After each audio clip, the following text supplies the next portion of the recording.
Oke, selamat pagi teman-teman semua. Assalamualaikum warahmatullahi wabarakatuh. Kita berjumpa lagi di kelas sistem operasi, kelas online. Oke, di video kali ini kita akan melanjutkan video sebelumnya. Di video sebelumnya kita membahas teori. Nah, di sini kita akan membahas tentang praktiknya. Gimana kita praktik tentang I/O programming. Nah, untuk bahannya teman-teman bisa lihat di GitHub ya, GitHub demo di GitHub kelas OS Fasilkom di demo week 10. Oke, ini isinya teman-teman bisa download terus coba run. Silakan di run di laptop sendiri ataupun di badak sama aja. Oke. Oke, untuk di video kali ini saya akan menggunakan file 54 write.c. Ya, di sini saya rasa ini sudah merangkum banyak hal ya. Oke, kita baca dulu di sini ya. Ada file 5 ya, demo file 5, kemudian ada string 1 AAAX BBB \n, artinya enter ya. Kemudian string 2 CCC \n. Oke, kemudian di sini ada fd1 fd2 integer ya. Kemudian ini fd1 adalah nilai dari return value open ya, open file 5 ya, ini demo file 5.txt. Oke, kemudian flagnya read write, kemudian read write di OR ya, di OR sama create. Oke, ini juga read write di OR sama create. Create ini artinya kalau belum ada di create gitu ya, kalau udah ada ya udah gitu. Kemudian untuk modenya ya ini 644, berarti kalau untuk user 110, untuk group sama other itu 100 ya, berarti user itu read write, kalau yang lain read aja. Oke, fd1 dan fd2 sama-sama hasil dari open file 5. Oke, open file 5. Kemudian nah di sini nanti kan kita cek ya, printf file descriptor untuk fd1 nilainya berapa, fd2 berapa. Oke, tebakan saya 3 dan 4 ya, karena 012 itu sudah dipakai untuk standar input, output, dan error. Oke, kemudian nanti kan ditulis di file fd1 string 1 ya, panjang string 1, fd2 str2 panjang string 2. Oke, kemudian close fd1 fd2. Oke ya, ini program sederhana ya. Jadi intinya kita open, ada dua file descriptor yang mengopen dari file yang sama, kemudian ditulis stringnya, kemudian kita close, terus kita cek isi dari file tadi, demo file 5. Oke, kita coba. Jadi ilustrasinya dulu mungkin ya. Ilustrasinya ya, karena tadi ada satu file, katakanlah ini file tadi ya, demo file 5. Ini ada fd1 ya, ada fd1. Oke. Kemudian ada fd2 gitu ya. Oke. fd2, oke.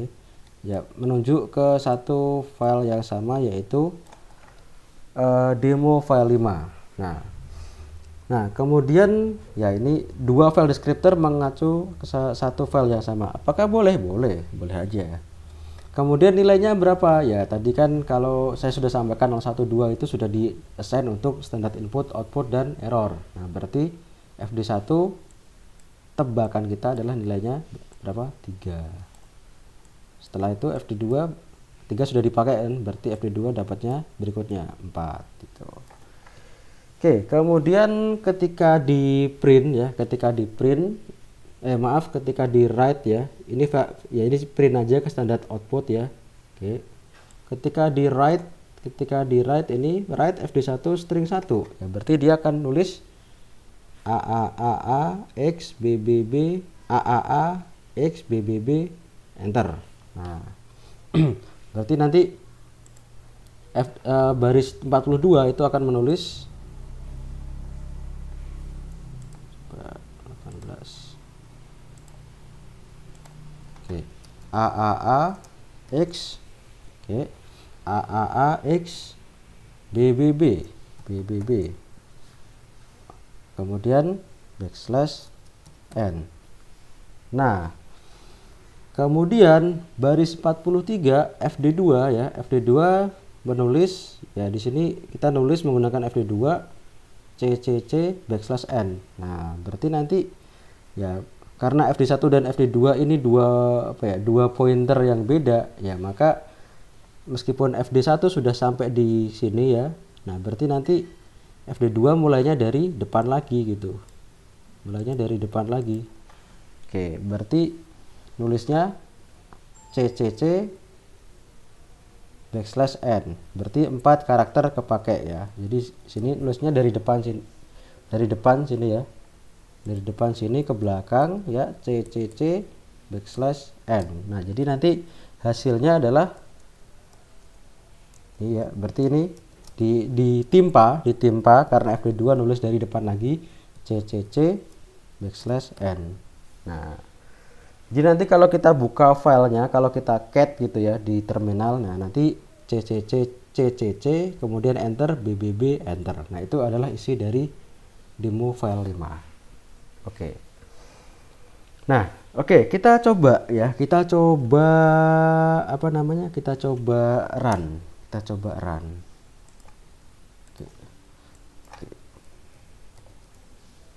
Oke, kita coba run ya.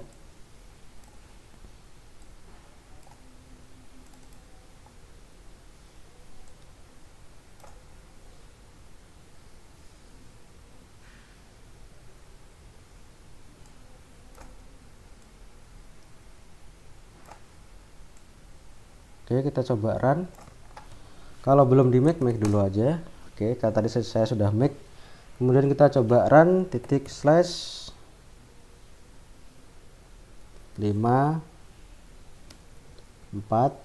ya, right. Oke ya. Oke, FD1, FD2 di print nilai file deskriptornya ya. Ya, FD1 3, FD2 4. Nah, sesuai dengan tebakan tadi. Kemudian ini nah, ya, ini tidak ditulis di standard output ya, tapi ditulis di file. Nah, oke, ditulis di file. Jadi kita coba lihat isi file demo file 5 ya. Cat demo file 5. Oke. Nah, kan CCC enter, BBB enter. Nah, jadi itu apa namanya? Hasil dari program 54 write.c.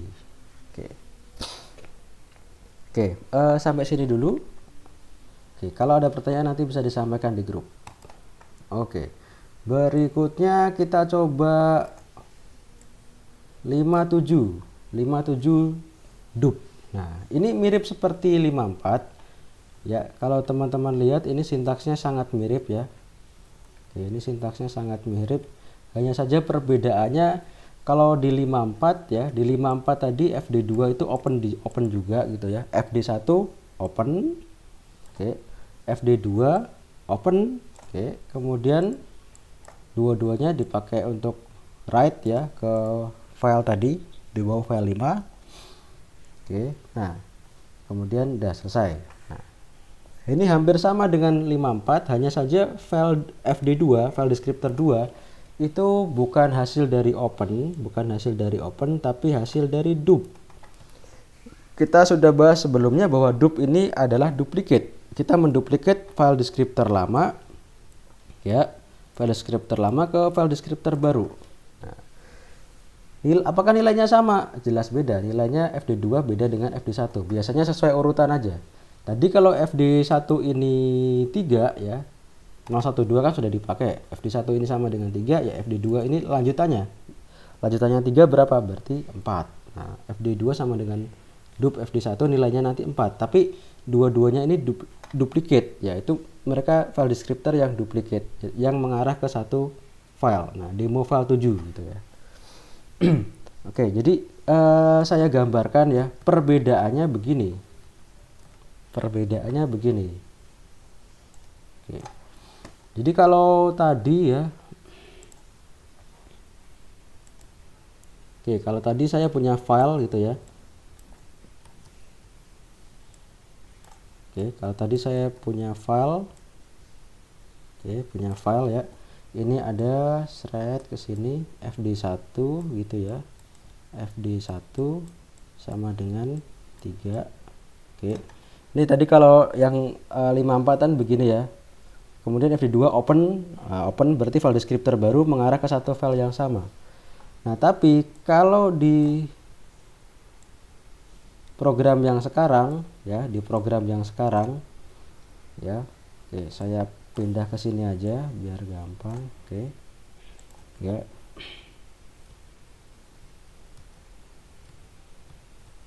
Oke, kalau yang di program awal tadi ini file descriptor 2 ini open ya, berarti file descriptor baru meskipun mengacu ke file yang sama. Tapi kalau yang program yang 57 dup ini FD2 itu duplicate dari FD1. Nah, duplicate ya, namanya duplicate ya, ini duplicate di duplicate. Nah, berarti kita bisa katakan mereka itu sebenarnya duplicate ya. Ini ya duplicate gitu ya, duplikasinya gitu. Nah, duplikasinya. Oke, ini FD 2 nilainya sama dengan 4. Nah, tadi saya sudah sampaikan return value dari dup itu sebuah file descriptor baru ya, yang nomornya itu nilainya di-assign oleh OS, oleh sistem. Jadi kita nggak tahu. Ya biasanya memang urutannya. Ya jelas ya perbedaannya. Ini file descriptor beda ya. Kalau ini duplikatnya, ya sebenarnya mereka itu mengacu ya hal yang sama. Cuman ini saya bikin berbeda ya karena biar enak aja ilustrasinya. Kalau ini sebenarnya sama gitu. FD2 sama FD1 tuh sama, satu benang ini, satu pointers ini. Oke, jadi ini tuh duplikat ya. FD2 di sini tuh duplikat dari FD1. Itu satu hal yang sama. Nah, efeknya gimana? Efeknya ketika nanti write, nah ketika nanti write itu sangat berbeda dengan program yang sebelumnya. Kalau tadi kan ditimpa ya, sudah write sampai sini kan pointernya. Kalau tadi FD1 sudah nulis sampai sini ya, pointernya sudah sampai di sini. Oke, FD2 mulai write lagi kan dari depan karena mereka beda ya, pointernya beda. Nah, kalau sekarang karena ini duplicate, itu satu pointer yang sama, satu identifier yang sama, yaitu nanti ketika pointernya sudah sampai sini ya nggak balik lagi ke depan, diteruskan gitu ya. Nah, oke, jadi kita coba gitu ya. Ketika write baris 47 string 1 nanti akan nulis AAA x BBB backslash n. AAA ini hasil dari 47 ya, baris 47 AAA x BBB backslash n. Nah, kan pointernya sudah sampai sini kan ya. Nah, oke. Jadi pointer nulisnya tuh udah nyampe sini gitu. Oke. Jadi nanti waktu mau nulis ya ke sini lagi gitu. Nah, ketika write ya, write FD2 baris 48 str2 str2. Nah, ini kan nulis menggunakan FD2. Sebenarnya yang mana FD2 tadi duplikat dari FD1. Mereka satu penunjuk yang sama. Jadi pointernya sudah sampai sini. Jadi enggak dari depan. Jadi nulisnya mulai dari sini sekarang gitu. Berarti ketika baris 48 itu dieksekusi, ya berarti nulisnya dari sini gitu. Oke, setelah backslash n nulis CCC backslash n. Nah, oke, jadi nanti hasil dari program ini ya di file demo file 7 nanti isinya bukan seperti di demo file 5 tapi AAA x BBB backslash n enter ya, CCC enter. Nah, oke, nah itu perbedaan menggunakan dup dibandingkan menggunakan open file descriptor baru. Nah, kita coba.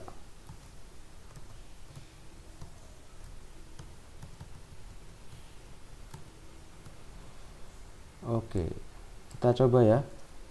Oke, ketik slash 57 dup. Iya. Titik slash 57 dup. Kemudian kita seperti tebakan ya FD yang saya tadi. FD1 3, FD2 4, oke ya. Oke, kemudian meskipun mereka nilainya berbeda tapi sebenarnya duplikat ya, satu duplikat yang lain. Kita lihat cat titik demo file 7. Nah, oke ya. AAA x BBB enter, CCC enter. Ya, itu perbedaan menggunakan dup dibandingkan menggunakan open ya. Oke. Iya, kurang lebih sampai sini dulu. Iya, gitu ya. Insya Allah paham ya teman-teman semua. Oke, nah berikutnya adalah perbedaan dup dan dup2. Ini sebenarnya fungsinya sama untuk duplicate file descriptor, tapi hanya berbeda sintaks dan juga parameternya. Jadi ya juga gini. Oke. Nah ini ya. Ini contoh programnya adalah 57 dup dan 58 dup2. Ini kurang lebih sama ya, programnya sama, cuman yang satu pakai dup, yang satu pakai dup2. Jadi kalau dup itu nanti file descriptor yang baru itu nilainya di-assign oleh sistem, kita nggak ikut menentukan. Tapi kalau dup2 kita sudah menentukan lebih dahulu new file descriptor itu berapa, file descriptor yang barunya itu nilainya nanti berapa. Kalau tadi kan ini kan dapat nilai FD2 nya 4 karena setelah 3 ya, FD1 3 setelahnya berarti 4. Kalau di sini dup2 ya tadi FD1 nya 3, di sini di assign-nya 10 ya, berarti nanti FD2 nilainya 10 gitu. Oke, kita ya kurang lebih semuanya sama, semuanya sama. Oke. Oke ya, kita coba jalankan lagi demo 57 dup. Nah, oke ya. File descriptor 1 3, file descriptor 2 4. Oke, kemudian kita cek tadi ya isi filenya AAA X BBB CCC enter CCC enter. Oke. Nah, sekarang di 58 dup 2 kita coba jalankan ya, nanti FD2 nilainya 10. Kemudian isi dari demo filenya, demo file 8 ya sama. Oke. Titik slash 58 dup 2. Iya kan? FD1 3, FD2 10. Oke. Kemudian kita cek demo file 8 ya AAA X BBB enter CCC enter ya sama. Ya itu sekilas perbedaan antara dup dan dup2. Oke. Sampai sini dulu, terima kasih atas perhatian teman-teman semua. Assalamualaikum warahmatullahi wabarakatuh.